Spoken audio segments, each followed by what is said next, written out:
આજ આનંદ આજ ઉછરંગ આજ નૈનો માને સખી અમણે આંગણે કંચન વર્ષે મેઘ અને કંચન વર્ષે મેઘ કેમ એનું કારણ એ છે કે આજની ઘડી તે રડી આમણી અરે મારો વાલો આવ્યાની વધામણી અને વાલો જ્યારે ખુદ આવવાનો હોય અને એ આવે નગરચર્યાએ નીકળે નગરજનોને ખુદ આશીર્વાદ આપવા માટે જગતનો નાથ ત્રિલોકીનાથ જ્યારે નીકળતો હોય અને ત્યારે સંગીતનો સથવારો હોય તો સોનામાં સુગંધ ભળી જાય અને જ્યારે યાદ આવે ભગવાન કૃષ્ણની ત્યારે એક નામ જરૂર યાદ આવે અને એ નામ છે હાર્દિકભાઈ દવેનું. હાર્દિકભાઈ, સ્વાગત છે આપનું સંદેશમાં. હાર્દિકભાઈ એ વ્યક્તિ છે, યસ, અને હાર્દિકભાઈ એ વ્યક્તિ છે કે કૃષ્ણ ઉપર ખૂબ રિસર્ચ કર્યું છે, ખૂબ ગાયું છે, ખૂબ સુંદર ગાય છે, આપણને ખબર છે. પણ એક વાત કદાચ તમને ખબર હોય ના હોય મને ખબર નથી, પણ એ મને અહીંયા કહેવી જરૂરી લાગે છે કે હાર્દિકભાઈ કૃષ્ણની વાંસળી સુધી રિસર્ચ કરી ચૂક્યા છે અને હજી ઘણું બધું રિસર્ચ કરે છે. વાંસળીની અંદર એ સૂર ક્યાંથી નીકળે, કેવી રીતે નીકળે અને એ વાંસળીના બીજા કેટલા પ્રકાર છે કરતાં કરતાં આખી દુનિયામાં ફરી આવ્યા છે.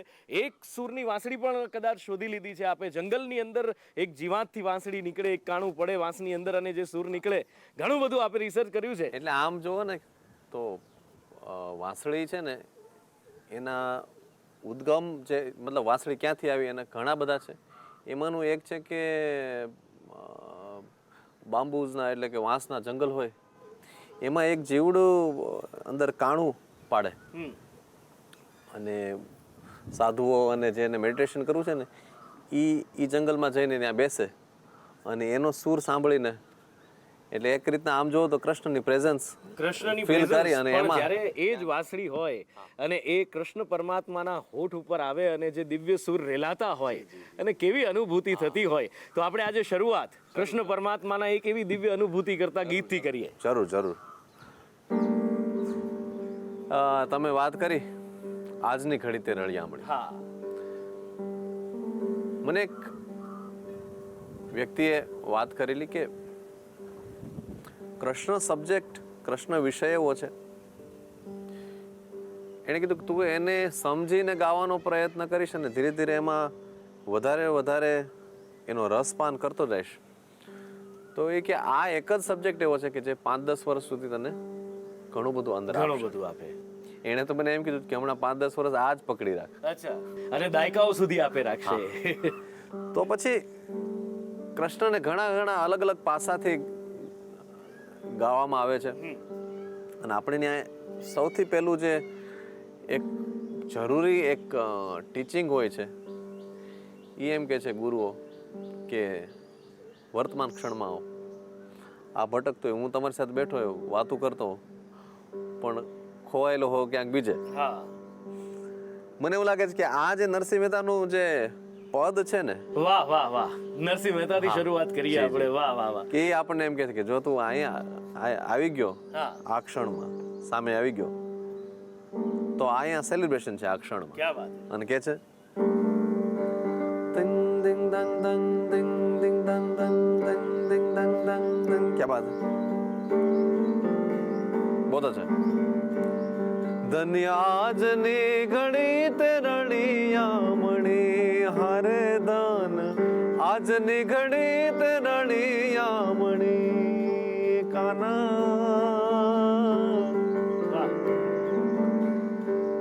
ધન્ય આજની ઘડી તે રળિયામણી હારે ધન્ય આજની ઘડી તે રળિયામણી.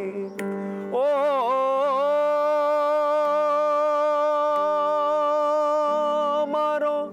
વાલો આવ્યાની વધામણી જીરે, મારો વાલો આવ્યાની વધામણી જીરે, વધામણી જીરે, વધામણી જીરે. ધન્ય આજની ઘડી તે રળિયામણી હારે ધન્ય આજની ઘડી તે રળિયામણી.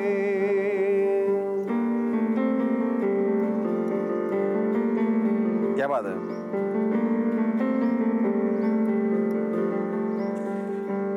જીરે જમુના નાની રમંગાવીએ હારે જમુના નાની રમંગાવીએ.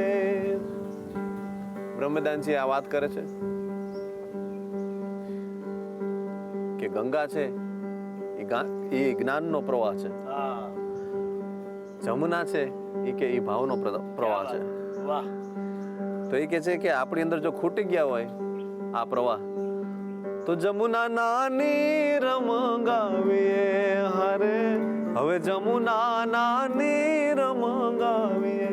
અને એનાથી શું કરીએ? ઓ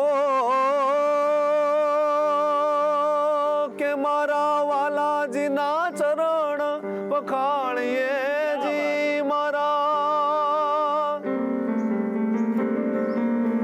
એ મારા વાલાજીના ચરણ પખાળીએ જી રે, મારા વાલાના ચરણ પખાળીએ જી રે, પખાળીએ જી રે, પખાળીએ જી રે. ધન્ય આજની ઘડી તે રળિયામણી, ધન્ય આજની ઘડી તે રળિયામણી. ક્યા વાત હે. આજની ઘડી તે રળિયામણી, આ રળિયામણું વાતાવરણ અને જી ભાઈ, જી ભાઈ, જી એમાં ભાઈ. રળિયામણું વાતાવરણ ને રઢિયાળી ઘડી જ્યારે આવે અને જગતનો નાથ જ્યારે નીકળતો હોય, પણ કૃષ્ણનો જન્મથી લઈ અને એમની જે આખી જીવન એમનું રહ્યું એ આમ જુઓ તો એક સાર પણ છે અને આમ જુઓ તો એક સંઘર્ષ પણ છે.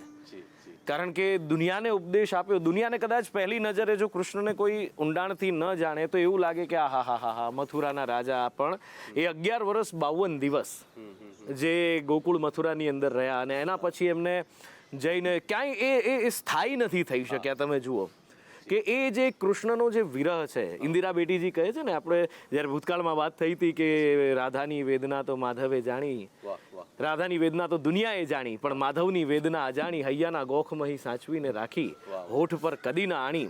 એ આગળ વેદનાની વાત કરવી છે, પણ એની સાથે સાથે જ્યારે આપણે વાલાના વધામણા કર્યા છે, ભગવાન કૃષ્ણને આજે આવકારી રહ્યા છીએ ને ભગવાન કૃષ્ણ જ્યારે સાક્ષાત દર્શન કરવા આવે છે, એવી આજની આ રળિયામણી ઘડી છે, ત્યારે કૃષ્ણનું સ્વરૂપ એક વર્ણન કરવું છે પહેલા તો, કે એનું સ્વરૂપ કેવું હોય.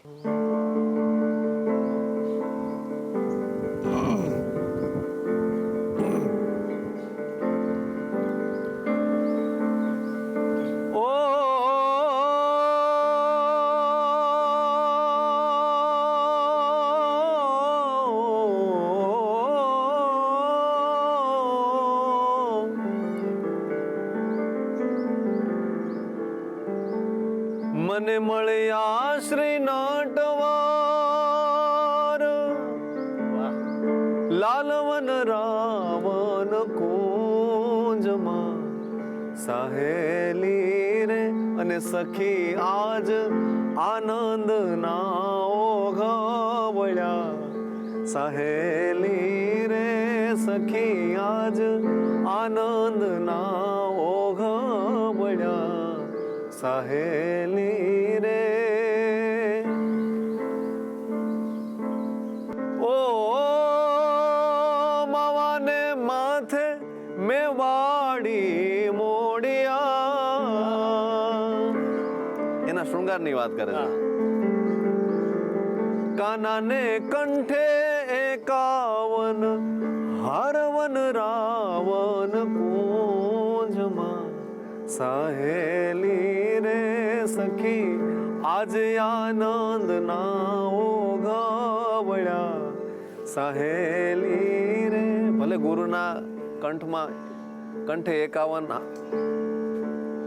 એમ કે છે કે અંદર માળાઓ પહેરી છે, સોનું છે, પણ શિષ્યએ તો માળા જ પહેરવી જોઈએ ગુરુની. રે રે વાલાને પગમાં રાઠોડી મોજડી, કાનો ચાલે ચટકતી, ચાલે ચટકતી, ચાલે ચટકતી, ચાલવન રાવન કુંજમાં, સહેલી રે સખી આજ આનંદના, આજ ને આનંદના, આજ આનંદના ઓઘવળ્યા, સહેલી રે, સહેલી રે, સહેલી રે. અદ્ભુત વર્ણન છે, અદ્ભુત વર્ણન. કદાચ આ બહુ ઓછું સંભળાયેલું ગીત છે ને આનું જે એક વર્ણન સુંદર છે. અને આ તમને પેલું યાદ આવે કે જે અધરમ મધુરમ મધુરાધિપતે અખિલમ મધુરમ, એ પ્રકારની એક આ રચના, અદ્ભુત રચના છે. અને જ્યારે આપણે વાત કરતા હોઈએ, કારણ કે કૃષ્ણના તો રૂપ એટલા છે કે તમે વાત જવા દો, હરિ તારા નામ છે હજાર, કયા નામે લખવી કંકોત્રી, અને એમાંનું જ એક સ્વરૂપ એટલે ભગવાન દ્વારિકાધીશનું. અને જ્યારે કૃષ્ણની વાત કરીએ અને ત્યારે ભગવાન દ્વારિકાધીશની વાત આવે અને ઊંચા દેવળ દ્વારિકાના, અને હાલ કાના એક આ એક વિનંતી દ્વારકાધીશને કે હાલ કાના મને દ્વારિકા દેખાડ.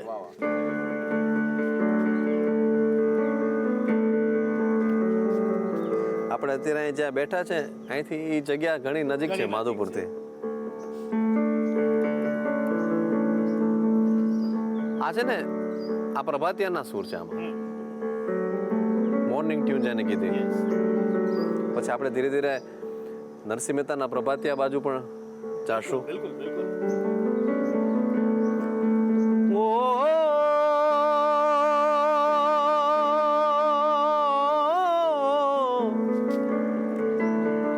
કાના મને માવા મને કાના મને દ્વારિકા દેખાડ કોડેલા કાનનો.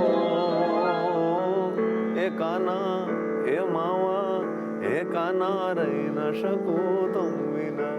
હાલ કાના મને ગોમતી માનવ રાવ કોડેલા કાનનો. એ માવા રહી ન શકું તમ વિના. કાના મને દ્વારિકા દેખાડ માવા, કાના મને દ્વારિકા દેખાડ.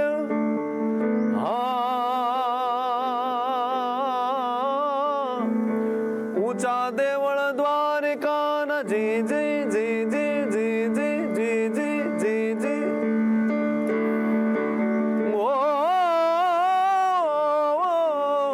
ઊંચા દેવળ દ્વારિકાના જી, ન્યા દેવળનો નહીં પારલો. ઊંચા દેવળ દ્વારિકાના જી, ત્યાં દેવળનો નહીં પારલો. અને નીચે ગડેડે ગોમતી ત્યાં થાય છે નટારાંભલો. એ કાના એ માવા એ કાના રહી ન શકું તમ વિના. હાલ કાના મને ગોમતી માનવ રાવ કોડેલા કાનનો. એ કાના રહી ન શકું તમ વિના. કાના મને દ્વારિકા માવા મને દ્વારિકા, કાના મને દ્વારિકા દેખા.